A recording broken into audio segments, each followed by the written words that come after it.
اور اگر سائنسی لحاظ سے دیکھیں تو تابکاری والے علاقے کو پانی سے دھونے سے تابکاری ختم نہیں ہوتی، بلکہ وہ پانی کے ساتھ بہہ کر مٹی میں مزید پھیل جاتی ہے، جس سے اسے پکڑنا اور آسان ہو جاتا ہے۔ بالکل۔ تو وہ دعویٰ سائنسی طور پر بھی بالکل بے وقوفانہ تھا۔ لیکن پھر بھی IAEA کے نئے سربراہ یوکیا ایمانو نے اس جھوٹے بحران کو تول دیا۔ جی ہاں، ان کا مقصد ایران پر مزید سخت پابندیاں لگوانا تھا تاکہ معاملات کبھی حل نہ ہوں۔ یہ واقعی دنگ کر دینے والی باتیں ہیں۔ ہم اب اس تفصیلی جائزے کے اختتام کی طرف آتے ہیں۔ جی، ہم نے ان دو ابواب میں جو سب سے اہم سبق دیکھا وہ یہ ہے کہ کس طرح طاقتور ادارے اپنے طے شدہ مقاصد کو سچ ثابت کرنے کے لیے معلومات کو توڑتے مروڑتے ہیں۔ جب سسٹم کسی خاص نتیجے کی تلاش میں وسائل اور ترامیم سے نوازتا ہے تو حقیقت کہیں پیچھے رہ جاتی ہے۔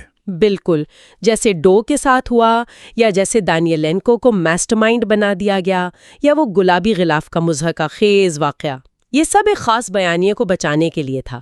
صحیح کہا، اور اسی بنیاد پر اختتام پر سننے والوں کے لیے ایک گہرا اور فکر انگیز سوال چھوڑنا ضروری ہے۔ جی، وہ بہت اہم ہے۔ آج کی دنیا میں جہاں معلومات کا ایک نہ رکنے والا سیلاب ہے، سوچنے کی بات یہ ہے کہ کیا ہمارے عالمی ادارے اور میڈیا نیٹ ورکس جن پر ہم بھروسہ کرتے ہیں، کیا وہ واقعی حقیقت میں سچائی تلاش کر رہے ہیں؟ یا پھر وہ صرف ایک ایسے ایکو چیمبر میں بیٹھے ہیں جہاں وہ صرف وہی شواہد دیکھتے ہیں جو ان کے اپنے بنائے ہوئے خیالات اور خوف کو سچ ثابت کرتے ہو؟ بالکل۔ مستقبل کے کسی بھی عالمی تنازع کی خبر سنتے وقت یہ وہ نقطہ ہے جسے ذہن میں رکھنا سب سے زیادہ ضروری ہے۔ چیپٹر 11 فونی وار کرائسس۔ جی، چیپٹر 11۔ اس باب کا آغاز مئی 2008 کے ایک انتہائی غیر معمولی فوجی اقدام سے ہوتا ہے۔ اسرائیلی فضائیہ اچانک ایک بہت بڑی فوجی مشق شروع کرتی ہے جسے گلوریس اسپارٹن 08 کا نام دیا گیا۔ گلوریس اسپارٹن 08، ہاں۔ یہ کوئی معمولی مشق نہیں تھی۔ 100 سے زیادہ جنگی طیارے، جن میں جدید F-16 اور F-15 شامل تھے، وہ بحیرہ روم کے اوپر اور یونان تک پروازیں کر رہے تھے، جو کہ ایک لمبا فاصلہ ہے۔ جی، یہ فاصلہ تقریباً اتنا ہی تھا جتنا اسرائیل سے ایران کی آتمی تنصیبات تک کا ہے، اور اسی دوران اسرائیلی نائب وزیر اعظم شول موفاز نے ایک انتہائی سخت بیان دہرا کہ اگر ایران نے اپنا آتمی پروگرام جاری رکھا تو اسرائیل کے پاس حملے کے سوا کوئی چارہ نہیں ہوگا۔ پوری دنیا نے اسے ایک حتمی جنگی وارننگ کے طور پر لیا تھا۔ بالکل، میڈیا پر تو یہی چل رہا تھا، لیکن جب اس مشق کی عسکری لاجسٹکس کا باغور تجزیہ کیا جائے تو زمینی حقائق بالکل مختلف نظر آتے ہیں۔ یہاں جو بات سب سے زیادہ حیران کن ہے وہ یہ ہے کہ امریکی انٹیلیجنس جانتی تھی کہ یہ محض ایک دکھاوا تھا۔ دکھاوا تھا؟ کیسے؟ دیکھیں، اس طرح کے بڑے فضائی حملے کے لیے جس میں 100 طیاروں کو طویل فاصلے تک جانا ہو، کم از کم 24 ریفیولنگ ٹینکرز درکار ہوتے ہیں، یعنی ہوا میں ایندھن بھرنے والے جہاز۔ اور اسرائیل کے پاس کتنے تھے؟ اسرائیل کے پاس صرف 5 ایسے ٹینکرز موجود تھے۔ صرف 5؟ جی، اور مزید یہ کہ ان کے پاس وہ مخصوص بنکر بسٹر بوم بھی نہیں تھے جو فردو اور نتانز جیسی زیر زمین ایٹمی تنصیبات کو تباہ کرنے کے لیے لازمی تھے۔ مطلب عسکری حوالے سے یہ حملہ اس وقت تقریباً ناممکن تھا۔ تو پھر اس سب کا اصل مطلب کیا تھا؟ اصل مطلب سیاست تھی۔ عسکری وسائل کی اس واضح کمی سے یہ ثابت ہوتا ہے کہ یہ مشقیں فوجی کارروائی کے لیے نہیں بلکہ خالصتاً ایک سفارتی بیانیہ تیار کرنے کے لیے تھیں۔ اس پوری صورتحال کے پاسے پردہ 2 اہم شخصیات کے مفادات ایک ہی نقطے پر آ کر مل گئے تھے۔ وہ کون لوگ تھے؟ ایک طرف اسرائیلی وزیر دفاع ایہود باراک تھے اور دوسری طرف امریکی وزیر دفاع رابرٹ گیٹس۔ اچھا۔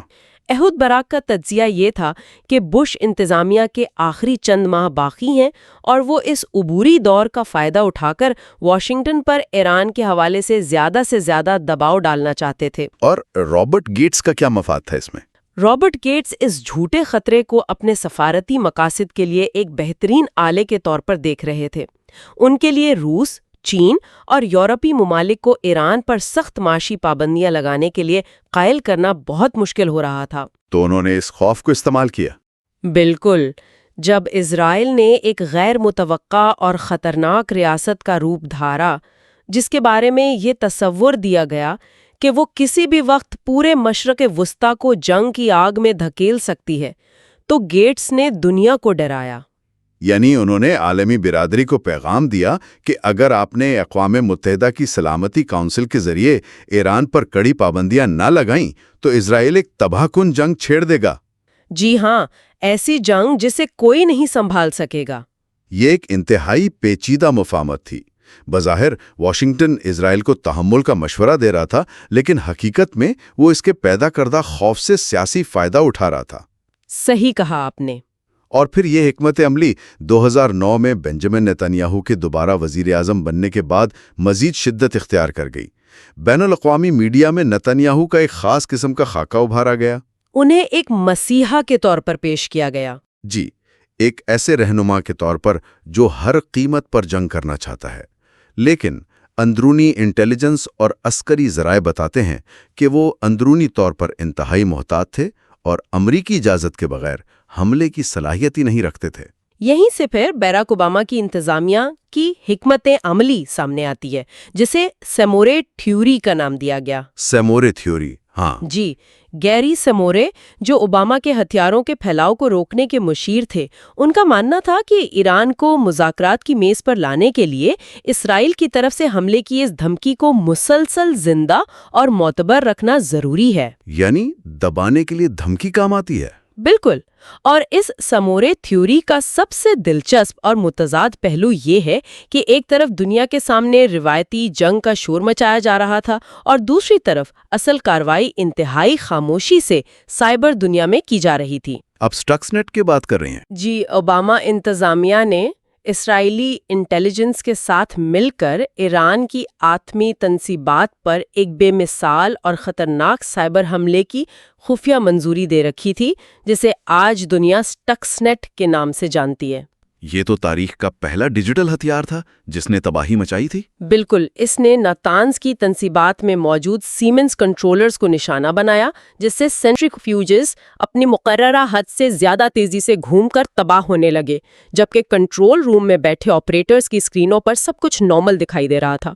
یہ واضح کرتا ہے کہ انہیں معلوم تھا کہ روایتی فوجی حملہ قابل عمل نہیں ہے، اس لیے اصل زور سائبر وارفیئر پر لگایا گیا۔ اور عوام کو F-15 اور F-16 کے حملوں کی کہانیوں میں الجھائے رکھا۔ یہ تضاد واقعی غور طلب ہے، زبان سے جنگ کی دھمکی اور پردے کے پیچھے سائبر تخریب کاری۔ اور پھر یہ سیاسی ڈرامہ مئی 2010 میں ایک سنگین موڑ لیتا ہے، جب ٹرکی اور برازیل والا واقعہ ہوا۔ جی بالکل، ٹرکی اور برازیل نے حیران کن طور پر آگے بڑھ کر ایران کے ساتھ جوہری ایندھن کے تبادلے کا ایک معاہدہ کر لیا۔ اس کے تحت ایران نے اپنا کم افزودہ یورینیم ٹرکی بھیجنا تھا، اور اس کے بدلے تہران ریسرچ ری ایکٹر کے لیے ایندھن وصول کرنا تھا۔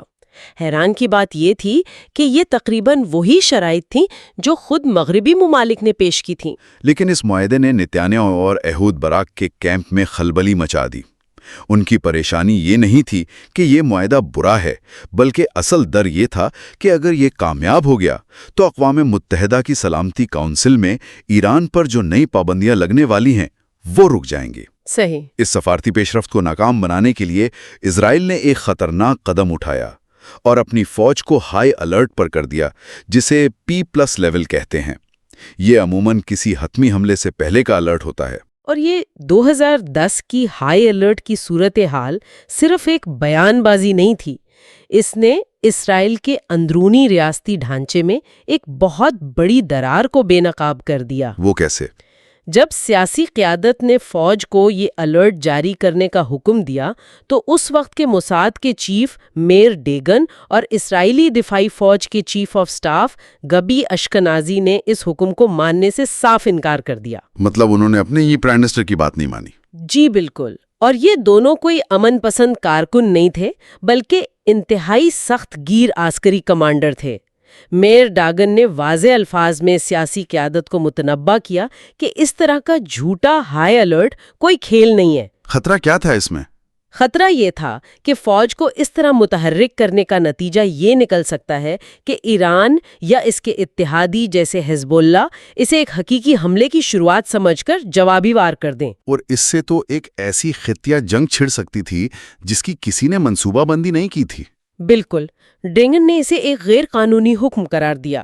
اس واقعے سے یہ واضح ہو گیا کہ عسکری قیادت سیاسی مقاصد کے لیے فوج کو محض ایک پروپیگنڈا ٹول کے طور پر استعمال کرنے کے خلاف کھڑی ہو گئی تھی۔ اور جب اندرونی طور پر یہ عسکری دباؤ کام نہیں آیا تو اس حکمت عملی کا رخ امریکہ کی اندرونی سیاست کی طرف موڑ دیا گیا۔ 2012 میں جب امریکہ میں صدارتی انتخابات کی مہم عروج پر تھی، اسرائیل نے جنگ کے بیانیے کو ایک بار پھر ہوا دی۔ جی، اس بار مقصد امریکی کانگریس اور خاص طور پر اسرائیل نواز لابی تنظیم آئی پیک کو متحرک کرنا تھا۔ منصوبہ یہ تھا کہ انتخابی دباؤ کا فائدہ اٹھاتے ہوئے اوباما کو مجبور کیا جائے کہ وہ ایران کے خلاف باقاعدہ ایک ریڈ لائن مقرر کریں۔ یعنی امریکہ باضابطہ اعلان کرے کہ اگر ایران ایک خاص حد سے آگے بڑھا تو امریکی فوج براہ راست کارروائی کرے گی۔ بالکل، یہ امریکہ کو ایک ایسی جنگ میں جکڑنے کی کوشش تھی جسے خود امریکی ملٹری اسٹیبلشمنٹ مسترد کر چکی تھی۔ اور بالکل اسی مقام پر یہ پوری فونی وار کی حکمت عملی اپنے انجام کو پہنچنا شروع ہوئی۔ ہاں، کیونکہ امریکی عسکری قیادت کو اندازہ ہو گیا تھا کہ انہیں ایک ایسے تصادم میں دھکیلا جا رہا ہے جو امریکی مفاد میں نہیں ہے۔ اس کے جواب میں اگست 2012 میں امریکی جوائنٹ چیفز کے چیئرمین جنرل مارٹن ڈیمسی نے لندن میں ایک ایسا دو ٹوک بیان دیا جس نے اس بیانیے کی بنیاد ہلا دی۔ انہوں نے صحافیوں کے سامنے واضح کیا کہ اگر اسرائیل نے یک طرفہ طور پر ایران پر حملہ کیا تو امریکہ اس کا حصہ دار یا شریک جرم نہیں بننا چاہتا۔ کمپلیسٹ کا لفظ استعمال کیا تھا انہوں نے۔ جی، اور صحافتی اور عسکری زبان میں کمپلیسٹ کا لفظ استعمال کرنا ایک انتہائی سخت پیغام تھا۔ اس ایک بیان نے دنیا کے سامنے یہ واضح کر دیا کہ امریکی پشت پناہی موجود نہیں ہے۔ اور ہر کوئی جانتا تھا کہ امریکی لاجسٹک اور انٹیلیجنس سپورٹ کے بغیر اسرائیل کے لیے یہ حملہ ممکن نہیں تھا۔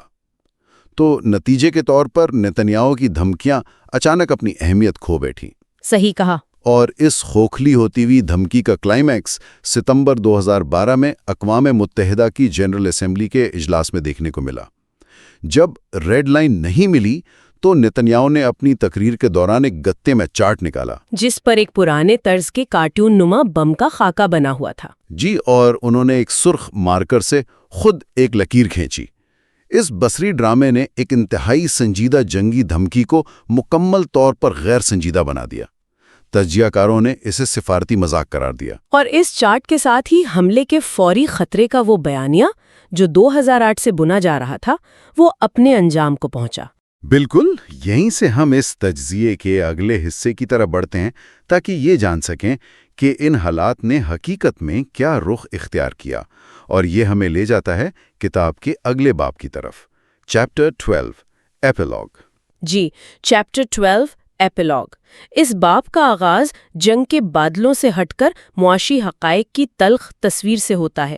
برسوں تک جنگ کا جو خوف پیدا کیا گیا، اس کا اصل مقصد سفارتی میدان میں حاصل کر لیا گیا تھا، یعنی ایران پر سخت ترین معاشی پابندیاں۔ بالکل۔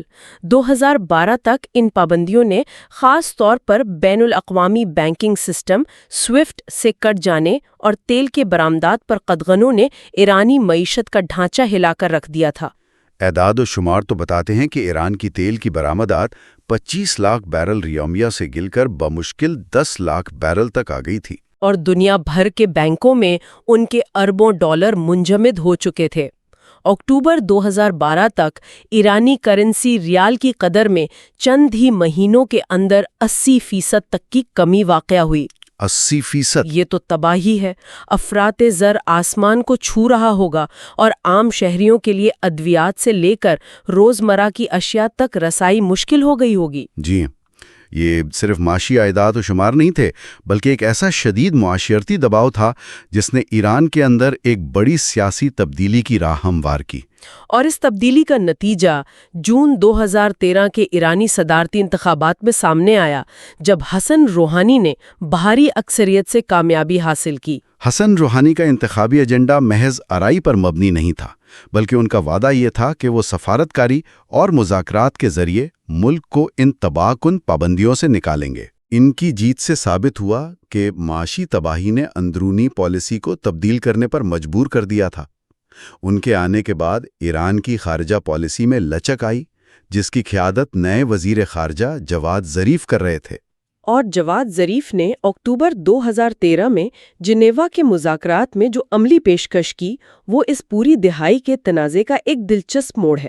انہوں نے کیا پیشکش کی تھی؟ انہوں نے پیشکش کی کہ ایران 20% تک یورینیم کی افزودگی مکمل طور پر روک دے گا، اپنے موجودہ ذخائرے کو غیر فعال کر دے گا، عراق کے ہیوی واٹر ری ایکٹر پر عالمی تحفظات کو دور کرے گا اور IAEA کے انتہائی سخت معائنوں کو قبول کرے گا۔ اگر ہم اسے بڑی تصویر میں دیکھیں تو یہ پیشکش تو تقریباً وہی تھی جو خود حسن روحانی نے 2005 میں کی تھی، جب وہ ایران کے چیف نیوکلیئر مذاکرات کر رہے تھے۔ بالکل صحیح پکڑا آپ نے۔